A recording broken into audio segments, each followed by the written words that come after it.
As I was saying, we're the Archive of American Television, so we're just going to talk very briefly about your film career as a director. Your first feature was Jumpin' Jack Flash. Yes. So what had you learned from directing TV and being on TV that you brought to your career as a film director? Well, I didn't ask to do it. I was in New York buying the apartment, and I ran into Whoopi, and it was her birthday, so we had gone to dinner and then up to her hotel room. And I think Larry Gordon saw me, because there was the executive du jour at Fox. Every week there was another head. Not Diller. I love Barry Diller, by the way. He's always been honest with me, which I appreciate greatly, because most of them lie. And so they called me and screaming. I came back to LA to get winter clothes. And they called screaming Larry and Joel. And about this movie. And I knew she was doing it, you know. And I said, you can't tell anyone. I said, can I read it? I didn't know what it's about. But it was darker than they fired everyone, from Jan de Bont to cinematographer to Howard Zief, who was the producer, everyone went. So I asked my brother, and I asked Jim Brooks, who was a mentor of mine. And my brother says, it's a strange business. They pay you to learn. And Jim said, well, it's not your movie, you know, so it won't matter. Which they don't. Audiences don't care. They didn't look at the credit. And so what I did was, Joe was living here. Passion was still here because I had come back for the play. So I have a good telephone book. So they write for the two people. It's a big office she was in. So I called in Carol Kane, John Lovitz, Phil Hart. I called Lauren, I need John and Phil. And Lynn Marie, who's Cindy's friend. So they could improvise. So, and my brother, my daughter, Jim Belushi, you know, I have a good friend. Okay, let's bring this. And someone cast who I didn't know. Jerome Crabbe, who had been cast. Now it's in San Pedro at midnight, and it's cold, and I have this raccoon hat on with the face of a raccoon, and not a real fur one. And I said, hello? Do you speak English? I said, yes. I said, good. Stand over there, then she's going to come. You know, who knows? She's from, I don't know where. But, so some people were cast, but I had a phone book that I cast in, you know, my other people. And brought in people who did television. And Matt Leon, I was hired on a Friday and shot Monday. I didn't know what pre-production was. I just thought I'm cutting a class. So didn't know anything. So I did that. So what attracted you to doing it in the first place? They asked me, and I read it's about this guy's in trouble, and it says, can you help me? And so they were in trouble, so I figured I'd help them. You know, it was very simple. And did you feel like, having directed those few episodes of Laverne and Shirley, that you had an understanding of the process of directing? I didn't know from film. And on Laverne and Shirley and Odd Couple, we didn't have video monitors. It was film. A camera, you got it. B camera, you got it. C camera, you got it. They said yes or no, I missed this, okay? Have to do it in a pickup. So I didn't know from movies. Steven Spielberg, who I had known forever, after Jaws, because they all lived in the same house, and Martha's Vineyard or wherever, he says, you put your eye up to the thing. What you see is what you'll be filming. Because I go, oh, look at this nice building. Well, you're not shooting up there. You're shooting here. So he helped me as far as giving me just bits of information. My brother, you know, I know how to improvise stuff and add things. I shoot a lot of film because I do cutaways a lot.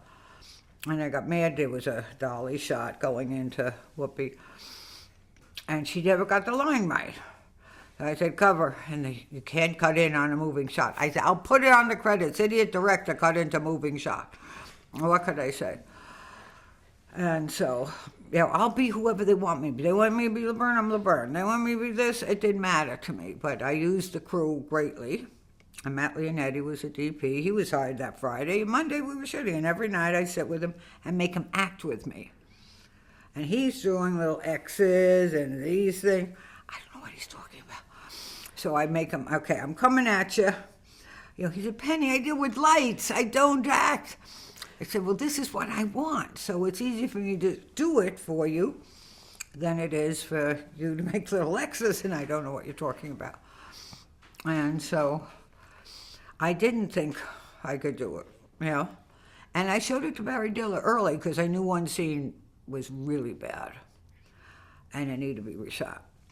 And so I didn't pass Larry and Joel. I said, Barry, here, look, see what scene needs to be. It's no good, period. He says, you're right. So I did it here in downtown LA. I did one scene. Brought Jimmy Belushi back to life with a bandage on his head. Because he got killed in a different scene. Have you always worked with your DPs that way since? Do you still make them act out stuff? Well, what was next one? Big, I guess, was next. Mm-hmm. Barry Sonnenfeld, no, I did not work with him that way.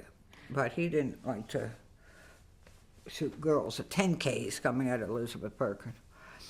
But I like to rehearse, and I had David Moscow, who played young Tom, young Josh, do all of the scenes in rehearsal with the adults.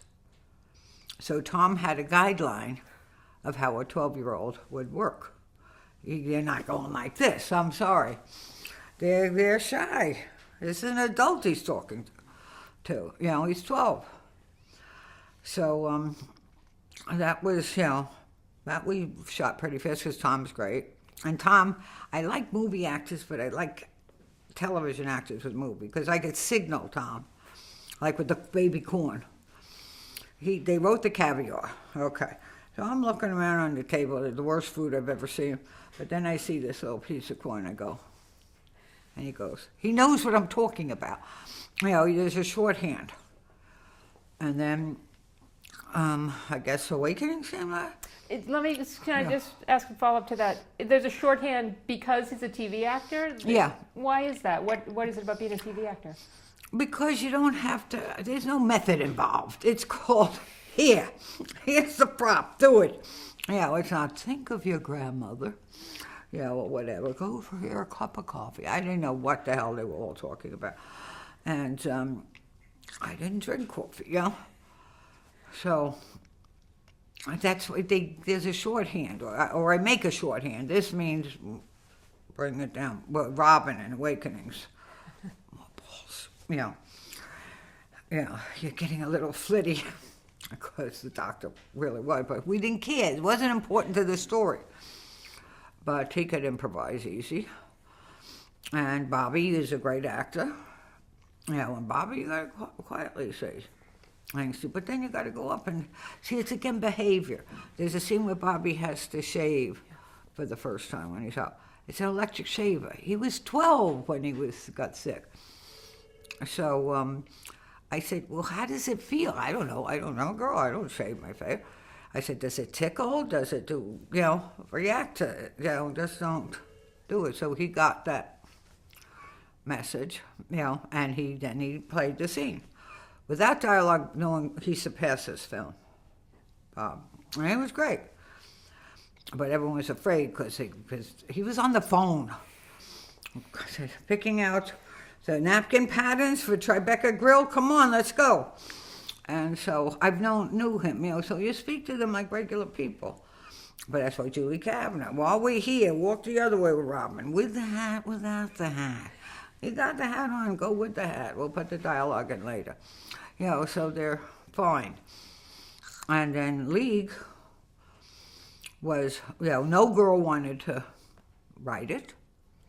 So that's why I went to Lowell. Why didn't the girl want to write it? They don't like baseball. And I made Rod Dedeaux from USC, the late Rod Dedeaux. They all had to try out for him before I'd read them. Dog. Want a dog? because I can't double everyone. So they had to pass the baseball test before I would even meet them. And some good actresses out the window, they came with ballet slippers for. So, and John was from television, and Tom had done the movies, but I'd worked with them before. And Rosie had done, they've done stuff.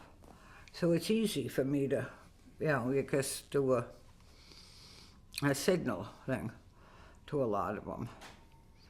Some of your family was also in. My brother and daughter and my niece, because we had to go to cover in Chicago, because we shot at Wrigley Field, and then it was a rainy day, so we had to go to cover. So we had to do this scene where my daughter Tracy, Betty Spaghetti, gets the telegram about her husband.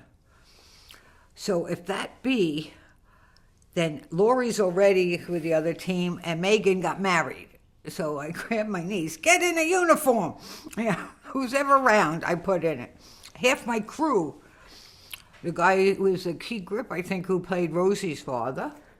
My first AD played the umpire, said, what seems to be the trouble, Mr. Dugan? Where there's no crying in baseball, see him and call it. And he's still called Penis Head, where he lives. He's retired. And a Dolly Grip played Slide, thank you. Who's ever around. The still photographer played the still photographer, took Gina for Life magazine. So I use who's ever around.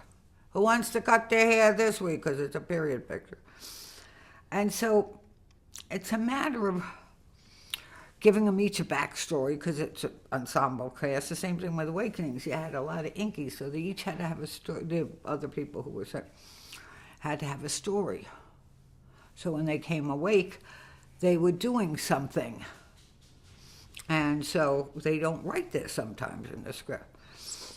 And so it's just a matter of, and I like to rehearse, because I got to see what I can add. Sometimes I'll be listening, then I'll say a line, they all laugh. I say, no, I want you to say that, because I put myself into the scene.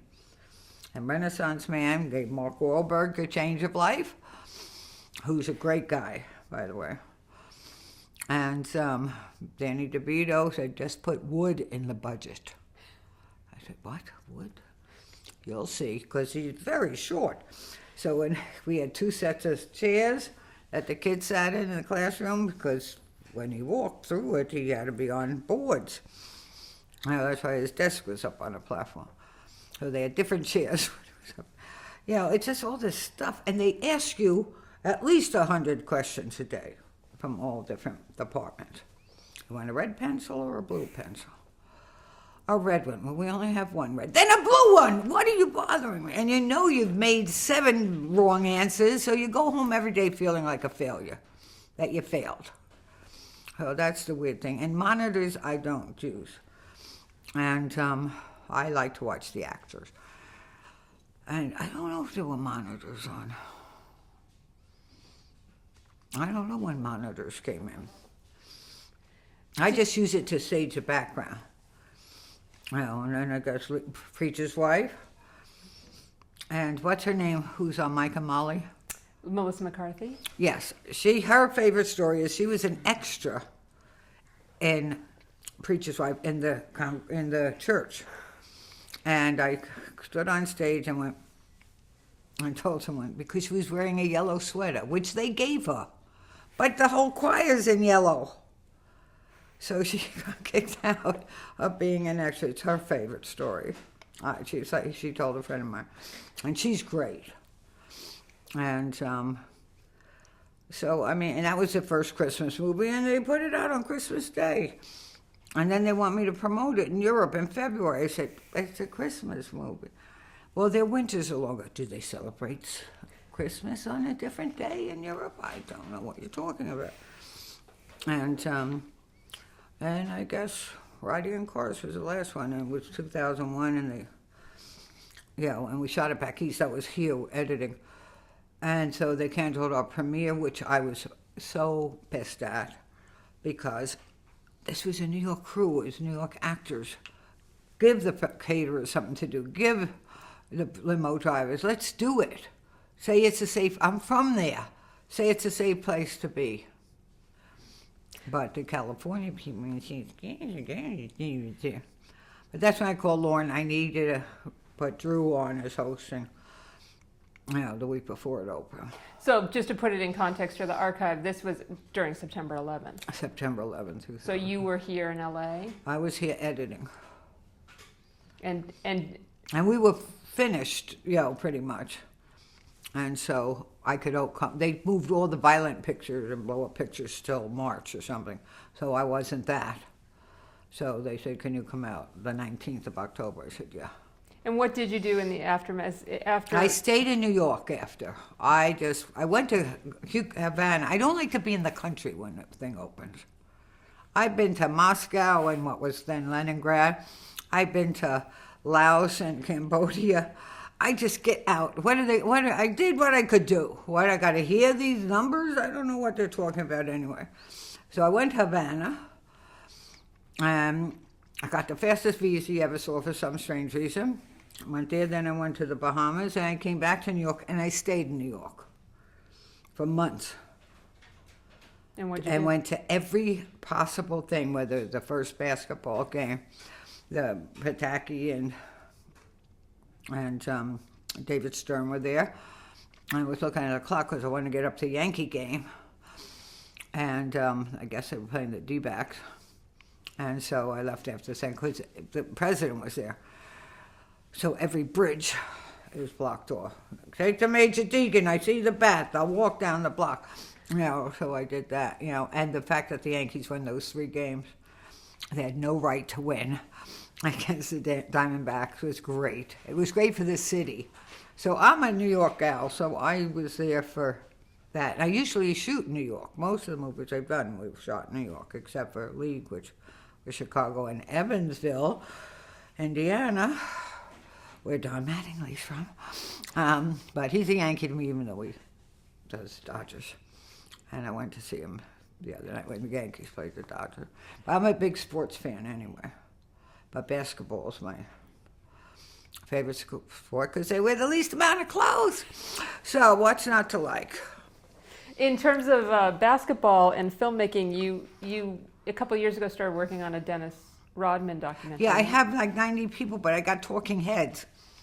So I need, some, and the footage, NBA footage costs quite a bit. So I got to get Dennis, who is Dennis, and, and walking through Dallas or someplace, so we could have some movement.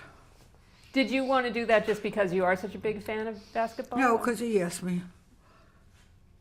I have radar to the insane. That's another thing. They're crazy. They seek me out. You name them, and I'll tell you, they know me. And I don't know why. Because I don't judge people, really. Like I don't, And I did some television directing. I did 2 Jimmy Belushi's, according to Jim. And the writers, sitting there, the dialogue's not that great. They don't behave. So there's 20 people at these monitors. I'm down at the other set. I don't care about the monitor.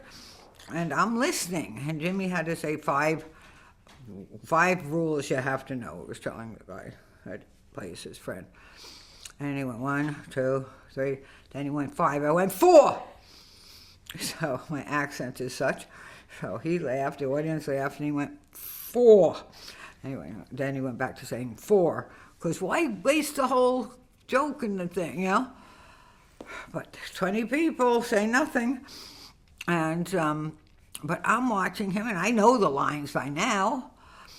So I did that, and I did another one that my brother was in, some yoga thing, where he wanted to do yoga. Not my favorite. I don't do yoga. I don't do much of anything but go to basketball games. Why not? But that's where, I also get work. Steven Spielberg, at a Laker game, says, I got a television show. United States of Tower, would you direct one? Sure. But it was 1 camera. But I go the week before to see how it goes. I've done movies. There are other people who say they want to be in show business. God forbid they go say, look at something. But I want to see how it works. And Toni Collette's great. And what's her name? was in the first one, from, From Jim or from No, from- United States of Terror? yeah, who, Viola Davis? Oh, Viola Davis. Yeah, Yeah. who yeah. was great. And one of the producers, I directed one, she didn't do a thing. I said, did you talk to her?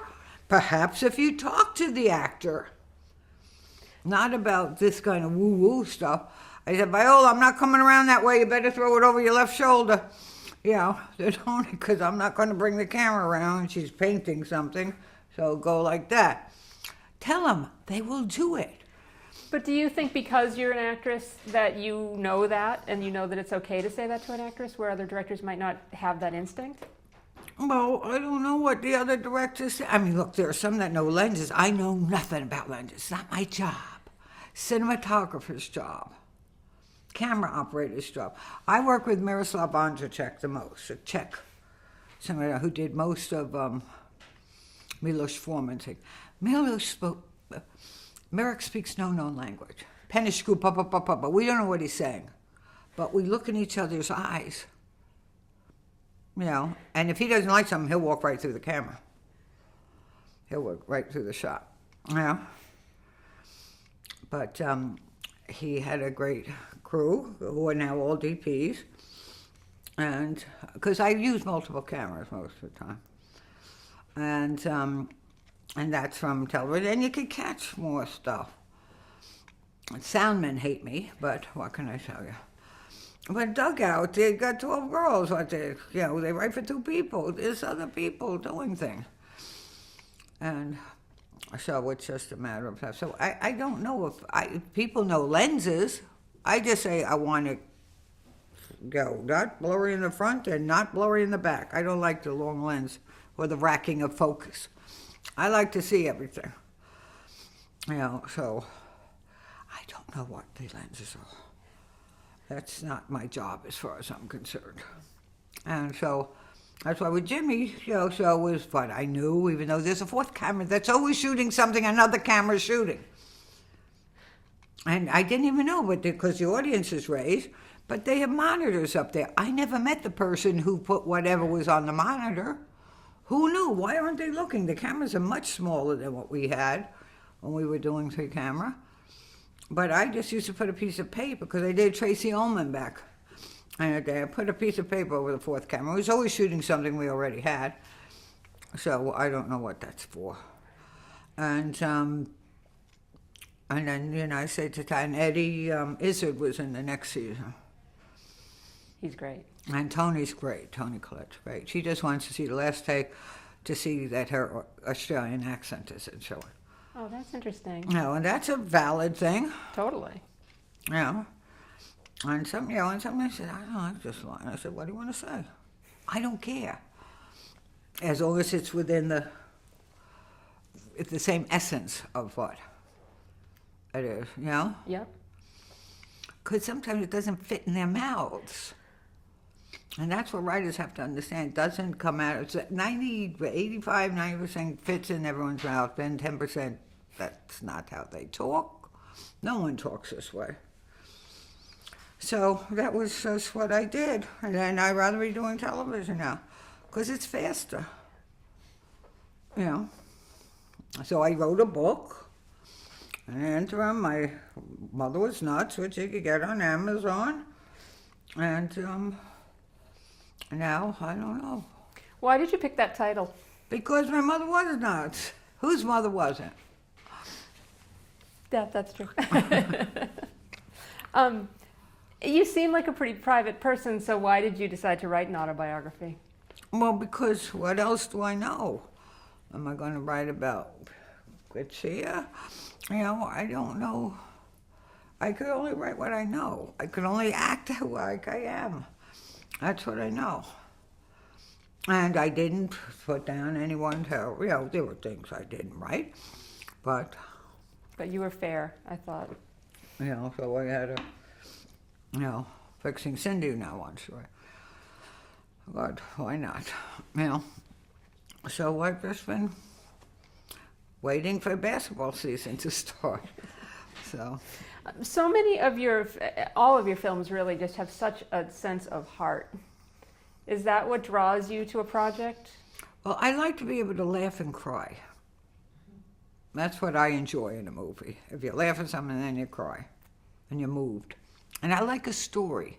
That's why you can't make a movie, because all they want is what will sell foreign. And usually it's the least amount of dialogue, because they don't need to do subtitles, or some jokes don't work, in foreign countries. Germany seems to like the movies I do. Who knows? Some Awakenings they liked in France a lot, because that's De Niro, But as far as baseball, they don't give it a crap about, except Japan and Taiwan, They really don't care. Yeah, but it's like I didn't know about this girls' team, this league. Someone else mustn't know. It was history, and some are true. I mean, Awakenings is based on truth. I like true things. And actually, Renaissance Man, a teacher, wrote about when he did stuff. But the new army, to save a nickel, they shoot at Fort Jackson, which is the largest basic training camp. There's nothing to do that. But they won't take people who don't have a high school diploma. They won't do that. So our story, we had no story. So here's Danny teaching these kids, and then Fort James Fremont said, "Oh, they don't need to take the test." Our story's in the crapper. We dismiss it with a line. And but that brought Mark Wahlberg off of being a model and a funky buncher. I didn't know the Funky Bunch. Never had heard of them before. No, I just knew them because I went to junior high with Calvin Klein and Ralph Lauren. They were all from the Bronx. Junior high school, 80. A lot of big people came out of there. So, how has celebrity affected you? When you're busy being one, you don't have time to deal with it. And, it has its perks, I guess. They're nice to you in certain places. I know I'm very safe in the hood. I could tell you that for some reason. And, I just... it's a fickle business, I mean, I must say Clint Eastwood, when he won his last Academy Award, said, "Penny, I tried to say, maybe because we're older, we might know something." And he's doing, I guess, what's that play with Frankie Bell, the Jersey Boys. He's directing Jersey Boys, because Clint does his own music and stuff. That doesn't seem like Clint's music, but he's directing Jersey Boys. So, I mean, he tried to, because when you go, then they take the MTV guys or the reality show people. I mean, what's on, some of it's not so good, And so the quality sometimes changes, but as a celebrity, it's nice when they treat you nice. There's nothing to complain about there. But the only bad thing is they think because you did that, then you have a lot of money, so they want to borrow some. Well, that was a long time ago. And so, no, I don't have that. People come out of the woodwork for that. And, but, it's not a bad thing. But the picture taking, like if you go into a premiere or one of those things, those are they gotta yell your name each time. Just start with the left and then go pan. I'll go to each one, just stop yelling my name, So that's annoying, but other than that, it's not a bad life. I've had a very charmed and lucky life for myself. So that's all I gotta say, and do what you wanna do. Who knew? I didn't know this is where I was gonna be. I was stuck in the cellar with my mother, tap dancing. We just have a few more questions to sum up. What do you think your fans would be surprised to know about you? Surprised to know about me? I don't know what they know. That I TiVo everything. I love TV or whatever you call it. I tape everything and I watch it all night. I don't sleep much at night.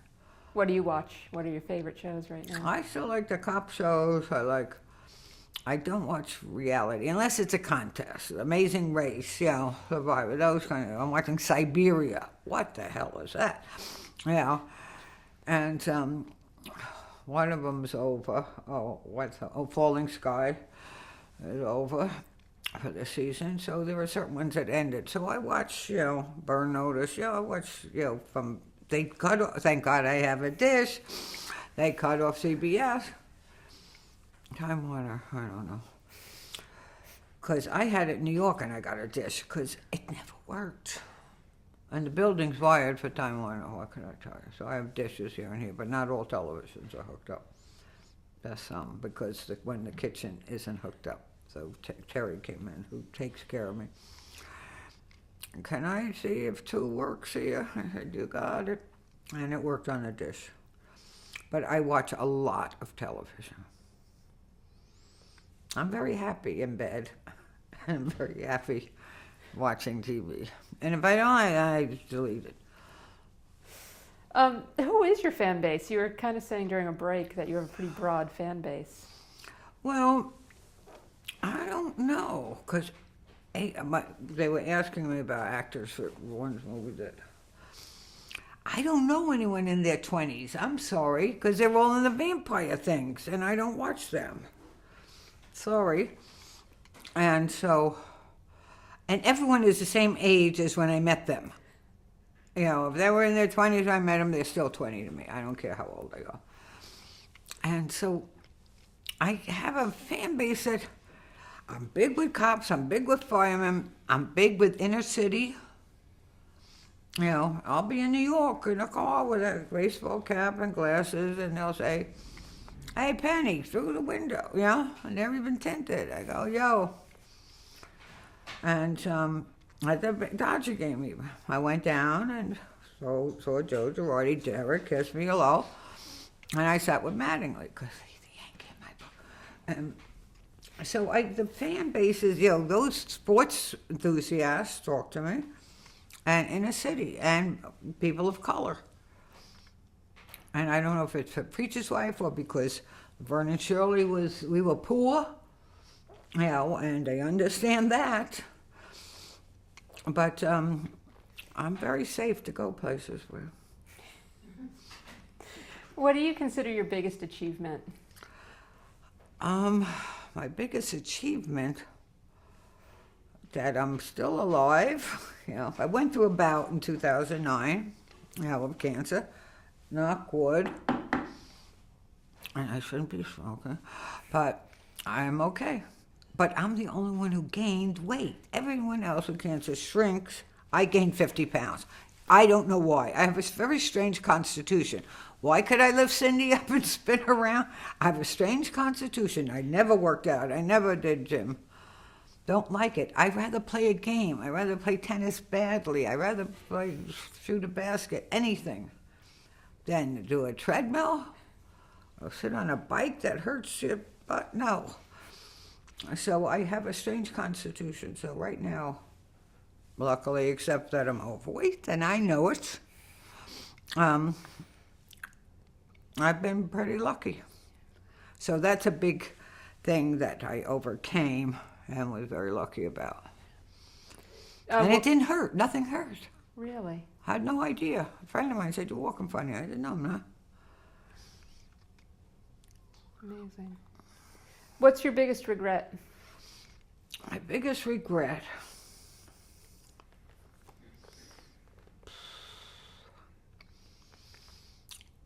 I don't know. I turned down, but that's not a regret, because it's Forrest Gump. Twice. Once it was just not a good script, and they wanted, what's his name, who's married to the girl from Sex and the City? Matthew Broderick. Matthew Broderick, to do this a long time ago, before all that. It wasn't a good script. Then Tom called me and asked me, but a good friend of mine had lymphoma. So sometimes life is more important than show business. And so I said, I can't. He's sick, and I gotta So I said, no, and Bob Zemeckis, I don't know how to do the feather coming down. I don't know who he's talking to on the bench. Yeah, but he did a wonderful job with special effects. I don't do them. I don't do green screen. It was blue screen when I started out with me. It was green screen. I don't like that stuff. I mean, in the league, every ball, we had different weighted balls, but there was no ball painted in. And it was very hard because you had the camera, they're here, the pitch is coming from either here or here because you can't hit the camera crew. So it's coming from the side, but they're looking here. And then we just keep rolling. And then they get so excited when they hit it, they forget to run. So, run! But regret, I don't know. I wouldn't say turning down that because the battle was more important to me than that. What role were you being offered? To direct it. Oh, you were offered to direct it. Oh. Because Tom I had done 2 movies with. Yeah. And I went to see him in the play, in Nora's play in New York. Yeah, is he great? Lucky guy, yeah. And Courtney Vance was in it, who I know. Right. And Peter Scolari, who was bosom buddies, yeah. I'm very loyal. I mean, the guy who does my hair since the late 60s. You know, we're just sort of, if you like someone, stick with them. And I guess I didn't push, I'm not an invasive kind of, I never knocked on people, so would you hire me? I just don't know how to do that.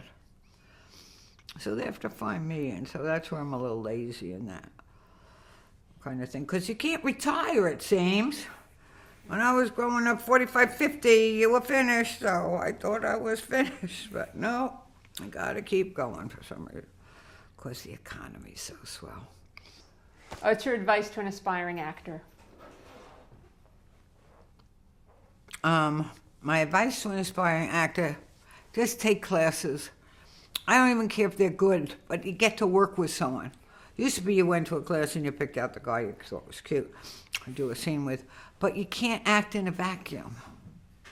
So as long as it doesn't compromise your morals, like taking your clothes off, I wasn't asked to do that, thank you. I did a biker film, I did stunts, whatever, just so you get used to the whole deal. Just do it. And now everyone's got a camera, so their friends could shoot them doing something. I can't work those things. I'm technologically challenged, I'm sorry. But that I would say just do anything because it's the only place you get to try things. And parts you're not even up for, would never go up for, but you at least could try and you learn to memorize. And what about advice for an aspiring director? For inspiring directors, man, everyone's got a camera. Shoot, whatever, shoot your dog. Tell a story, of some kind of thing, There's, a friend comes over, you could talk to them, Or ask your friends, say, all the young people, they do it, with each other. I got 2 granddaughters, 7 and 8. Film them. One of them has a ukulele. She stands out on the porch and sings to the birds. She can't play it well, but she sings a song, and all you hear is tweet, tweet, tweet, tweet, tweet. And she said, did you like that song? Do you want to hear another song? And she plays this bad ukulele. But that's sweet. So that's worth seeing a nice moment on YouTube rather than idiots doing, falling off of things. So you tell a little story. And so, I mean, a friend of mine made a picture, and I was looking for the phone, in Africa on his cell phone. And he just kept loading it into the computer. I don't know how to load into the computer, but he did a whole movie on his phone. So, I mean, there's so much technology now, and I don't know what the digital thing is. I don't think I've shot digital. I know the Avid, but I like the Kim because you could stop exactly where you want instead of punching the editor there. But I understand that keeps all the cuts together. But you still got to put it up on a screen, by the way, because you'll see the crew or the boom in a shot that you don't see on that little tiny door that opens on a little TV set. I saw a whole thing in Preacher's Wife. Half the crew was in a mirror, it's like this little tiny mirror on top of the fireplace. There's a whole gang there, but you don't see it on the happen. So digital, I don't know. I know my brother shot Valentine's Day, I think, on Fuji. Then the tsunami came. He couldn't get any more Fuji, whatever they're called, that you stick in the camera. So, but I guess everything's digital now. But I like film. But it costs too much. What else you got? Last question. What do you think your legacy in the entertainment industry is? Oh, legacy. I don't know. I was successful. I had a successful TV show. I had a couple successful movies. And I'm not beautiful. So as far as that used to be, I'd look at the movies with growing up and God, I got Elizabeth Taylor, Doris Day, Debbie Reynolds, you know. And you didn't fit in that circle, you know. And so, Laverne and Shirley did not have the most attractive cast, you know. But Cindy was the cutest, you know. But Delaney and Squiggy, we weren't that great looking. But that I tried to make people laugh, and I moved them in some places and movies, you know, that touched them. When parents come up to me, my daughter loves League of Their Own. You know, she wants to play softball. That's good. Get them out of the house from the stupid things. And, you know, because they need the country's overweight. It would be good if they did something physical. And so just that, you know, I lived. I didn't hurt anyone, I don't believe. So, and I have a great family. And my brother and sister, my daughter, my grandkids, and my brother's kids, and my sister's kids, so we all get along, because we knew our parents were not going to take care of us. We had to band together, because they were not going to be the ones to guide us anywhere. So my legacy is that. Hope I gave you some enjoyment. Well, you certainly have, and we can't thank you enough for all your time today and for welcoming us here.